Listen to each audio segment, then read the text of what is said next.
Now, a few minutes ago, former Treasurer Josh Frydenberg has paid tribute to the victims of the Bondi massacre. Footage shows the former Treasurer incredibly emotional as he laid flowers on the memorial site at the Bondi Pavilion there. He consoled the public, hugging those affected by the attack and the community there. The former Treasurer called on Prime Minister Anthony Albanese again to take on the hatred rising in Australia. Thank you, everyone, for being here. I'm here to pay my respects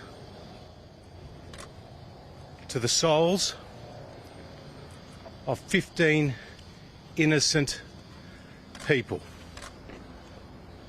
who have lost their life in the deadliest terrorist attack in Australia's history, in the greatest loss of Jewish life since October the 7th, anywhere around the world outside the state of Israel. Rabbis, Holocaust survivors, and the beautiful 10-year-old Matilda. Her parents said they gave her that name because it was the most Australian name they knew. What a tragedy. This massacre at Bondi is the greatest stain on this nation, has brought the greatest shame to our nation. I'm here to mourn, but I'm also here to warn. Unless our governments, federal and state, take urgent, unprecedented and strong action, as night follows day, we will be back grieving the loss of innocent life in another terrorist attack in our country. This was all too predictable. Ever since those hours after Hamas's horrific attack on October the 7th, we saw the heinous scenes on the steps of another national icon, the Sydney Opera House, with people celebrating that death and destruction. Who was apprehended that day? None of those who hate Australia and hate Jews, but a simple Jewish man holding in solidarity the Israeli flag. And since that day, we have seen the doxing of Jewish creatives, the cancelling of Jewish artists, the boycotting of Jewish businesses, the graffitiing of our schools, the harassment, the intimidation of Jewish students and staff on our university campuses, and of course the firebombing of our synagogues and daycare centres, and daily protests of hate in this, the lucky country, which is lucky no more. And for 2.5 years, as the Australian Jewish community and others have raised the alarm bells, they were told by people who should know better that this was not as significant as they had said. We were told, they didn't say gas the Jews on the steps of the Opera House, they simply said, where are the Jews? We've got a university vice-chancellor at the ANU, when one of her students went out publicly and supported a listed terrorist organisation, Hamas, we were told, I don't agree with what she has said, but it's her right under academic freedom to say it. And then we have the nurses in Bankstown calling for the death of Israelis, and we are told it's just a joke. Or when a caravan has a deadly message against Jews, we're told it's just a hoax.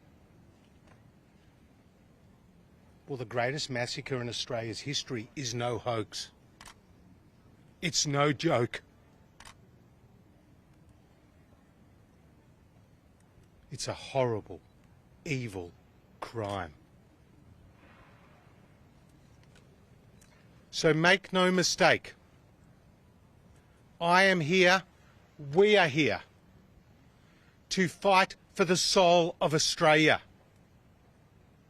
and to fight for the survival of the Australian Jewish community that has been here since the arrival of the First Fleet. Just over 100,000 strong. It has produced Australia's greatest citizen soldier, Sir John Monash, who would be turning in his grave right now. Our first Australian-born Governor-General, Sir Isaac Isaacs, and the man who brought a touch of healing to our country, Sir Zelman Cowan. And Olympic gold medalist Jessica Fox, and chief scientists and our greatest philanthropists like Frank Lowy, and industrialists. This is what the Jewish community has contributed in 125 years or more, and this is how our government repays us.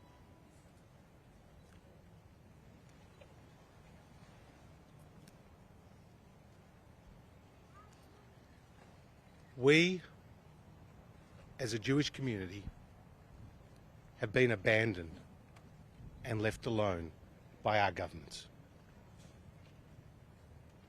Our governments have failed every Australian when it comes to fighting hate and anti-Semitism. Our Prime Minister, our government, has allowed Australia to be radicalised on his watch. It's time for him to accept personal responsibility for the death of 15 innocent people, including a 10-year-old child.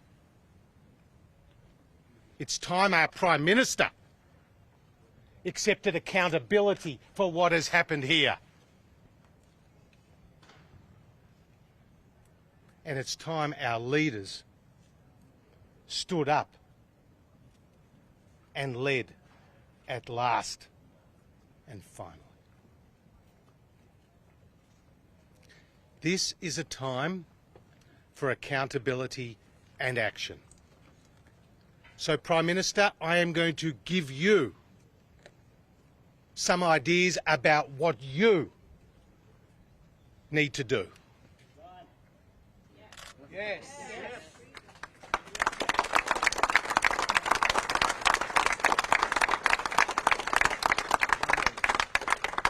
Firstly, Prime Minister, ban the hate preachers.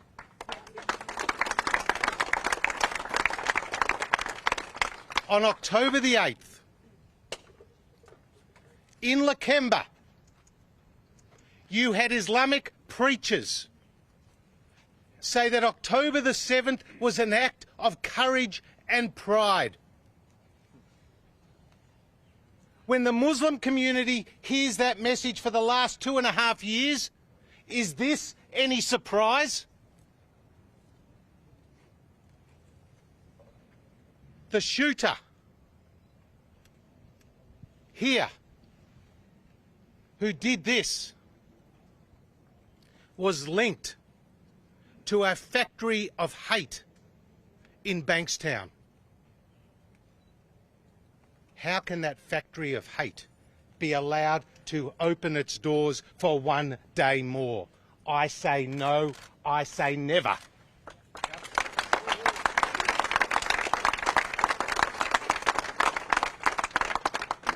Second, Prime Minister, ban these extremist organisations that have been allowed to flourish on your watch in our country when you have been Prime Minister.